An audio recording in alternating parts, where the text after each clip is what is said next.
कहते हैं यही जुबान पान खिलवाता है तो यही जुबान जूते भी खिलवाता है। शहबाज शरीफ ने आखिर ये क्यों कह दिया कि इमरान खान का पोस्टमार्टम क्यों नहीं हुआ? जहां एक तरफ पाकिस्तान के पीएम सरेआम ये बात कह रहे हैं तो वहीं दूसरी तरफ ये जो तस्वीर है ना, ये है हमारे बहुत पुरानी, कहें तो भारत के सबसे पहले फाइटर जेट मरुत की H-24। अब ये अचानक से चर्चा में आ गया है। आखिर डीआरडीओ ने इसके साथ ऐसा क्या कर दिया है? जानेंगे क्या चल रहा है। जहां एक तरफ ये सब कुछ चल रहा है तो वहीं दक्षिण कोरिया ने अब कश्मीर में मारी एंट्री। जियोपॉलिटिक्स में बहुत बड़ा बदलाव। आइए जानते हैं इन खबरों को विस्तार से। पाकिस्तान में न इस वक्त बहुत ही अजीब सा उथल पुथल मचा हुआ है और ये उथल पुथल, ये हड़बड़ाहट अब नेताओं के जुबान में भी देखने को मिल रहा है। पाकिस्तान के पूर्व प्रधानमंत्री इमरान खान पर हमले को लेकर तरह तरह के सवाल उठ रहे हैं। इस बीच प्रधानमंत्री शहबाज शरीफ का एक वीडियो आया है जिसमें वो हमले को लेकर प्रेस कॉन्फ्रेंस कर रहे हैं, लेकिन यहाँ उनकी जुबान फिसल गई और जिसके बाद सोशल मीडिया पर लोगों ने उन्हें ट्रोल कर दिया। दरअसल शहबाज शरीफ ये कह बैठे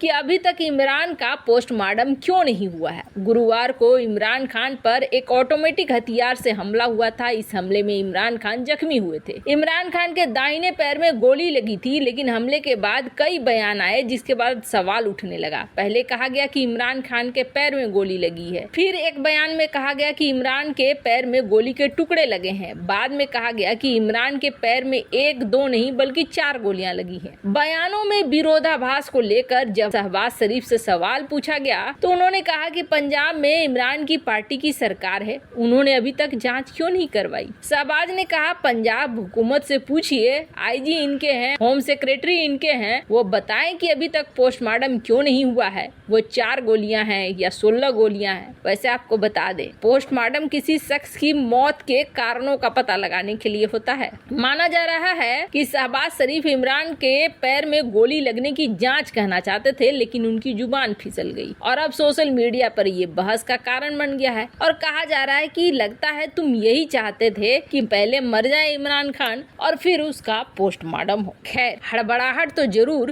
राजनीति से लेकर हर गलियारे में देखने को मिल रही है पाकिस्तान के अंदर। जहां ये सब कुछ हो रहा है ना, वहीं एक चीज बहुत बड़ी हलचल मचा रही है और वो चीज है H-24। H-24 के बारे में जिन्हें नहीं पता है वो जान ले। भारत ने ना H-24 फाइटर जेट आजादी के ठीक बाद बनाना शुरू किया था और इसमें बहुत लंबी कहानी हो गई थी। इसे भारत बना लेता हिंदुस्तान फाइटर 24, HF-24 मरुत इसका नाम दिया गया था और ये बनाया भी गया, आखिरकार बन भी गया, लेकिन उस तरीके से पब्लिसिटी इसे नहीं मिल पाई। एक तो बहुत दिनों बाद ये बन पाया था और भारत ने इसके लिए इजिप्ट से मदद ली थी। हालांकि इजिप्ट से जब भारत मदद ले रहा था तब उसी वक्त इजराइल का हमला हो गया था इजिप्ट के ऊपर और जिसके बाद ये प्रोजेक्ट काफी लंबे समय के लिए लटक गया था। पर इस पर फिर बाद में किसी ने ध्यान नहीं दिया। जो उस समय लोग लगे हुए थे उन्होंने काफी कोशिश की कि HF-24 को उस लेवल पर ले जाया जाए जिस लेवल पर ये फाइटर जेट दुनिया में एक्सपोर्ट करने लायक हो जाए, लेकिन राजनीतिक शक्ति कहिए, फंड की कमी कहिए, फिर उतना ध्यान दिया ही नहीं गया। उतना ध्यान नहीं दिए जाने की वजह से ये प्रोजेक्ट लास्ट में धीरे धीरे कबाड़ा हो गया। 1985 के दौरान में इसे रिटायर्ड कर दिया गया, फिर इसे पालम पोर्ट पे रख दिया गया देखने के लिए, दुनिया के दिखावे के लिए, एक शो पीस की तरह, यानी ये भारत का इतिहास बन गया। लेकिन ये फाइटर जेट एक ऐसा फाइटर जेट था जो ट्विन इंजन फाइटर जेट था। अब समझिए उस जमाने में भारतीय वैज्ञानिकों की सोच कितनी तगड़ी थी। भले उन्हें पॉलिटिकल सपोर्ट नहीं मिला, फंड नहीं मिला, वरना उस समय से HAL उस ऊंचाई तक ले जाता जिसकी कल्पना करना भी मुश्किल है। आज ये चाइना या बाकी देश भारत के ऊपर जो दबाव बनाने की कोशिश करते हैं वो कहीं भी नहीं हो पाता। कुछ तो खासियत जरूर थी इस HF-24 में और ऐसा इसलिए कहा जा रहा है कि पिछले महीने एयरक्राफ्ट रिसर्च और डिजाइन सेंटर जो HAL का एक विंग है, उनके टीम पहुंची पालम एयरपोर्ट। इन्होंने इसका 3D 3D मॉडल बनाया, इसे पूरी तरीके से स्कैन किया। इसके कई पार्ट्स को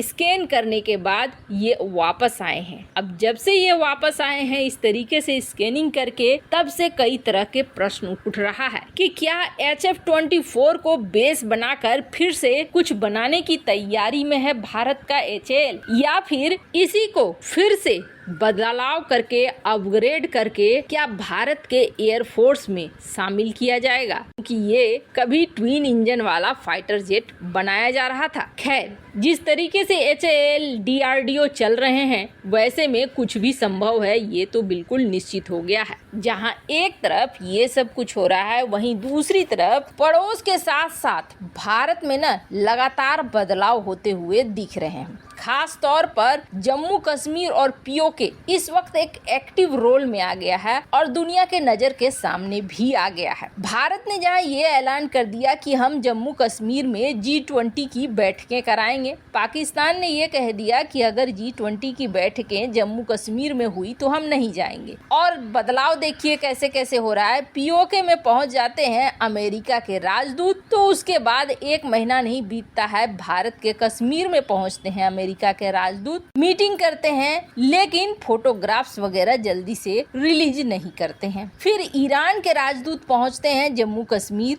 यहाँ पर वो पब्लिक गैदरिंग करते हैं, पब्लिक में लोगों से मिलते हैं, कॉन्फ्रेंस को संबोधित करते हैं और संबोधित करते हुए ईरान के राजदूत साफ साफ कहते हैं कि मैं यहाँ आ गया अपनी जिंदगी में, ये मेरे लिए बहुत खुशकिस्मती की बात है। मैं यहाँ पर आकर खड़ा होकर ये देख रहा हूँ कि जो कहा जाता है, जो बताया जाता है कश्मीर के बारे में, वैसा कुछ भी नहीं है। शांत सुरक्षित जगह है जिसे भारत अब बहुत तेजी से विकसित कर रहा है, डेवलप कर रहा है। ये ईरान की एंट्री थी। ईरान की एंट्री के बाद अमेरिका की एंट्री हुई थी। हालांकि अमेरिका का जो यात्रा था थोड़ा गुपचुप तरीके से था, पर अब यहाँ पर साउथ कोरिया की एंट्री हो गई है और साउथ कोरिया के जो भारत में राजदूत हैं, उन्होंने जम्मू कश्मीर की यात्रा की। जम्मू कश्मीर के कई प्रमुख अधिकारियों से भी ये मिले और प्रमुख अधिकारियों से मिलने के साथ साथ जम्मू कश्मीर में निवेश से लेकर कई अवसर को लेकर इन्होंने बातचीत करनी शुरू कर दी।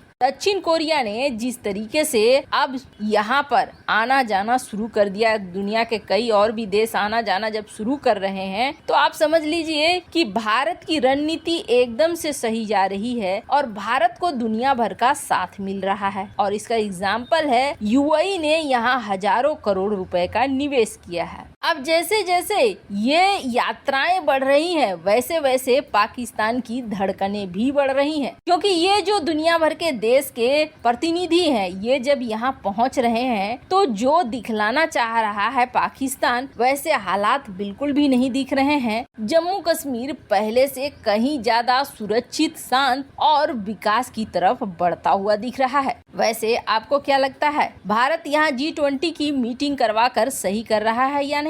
कमेंट कर अपनी राय जरूर बताएं।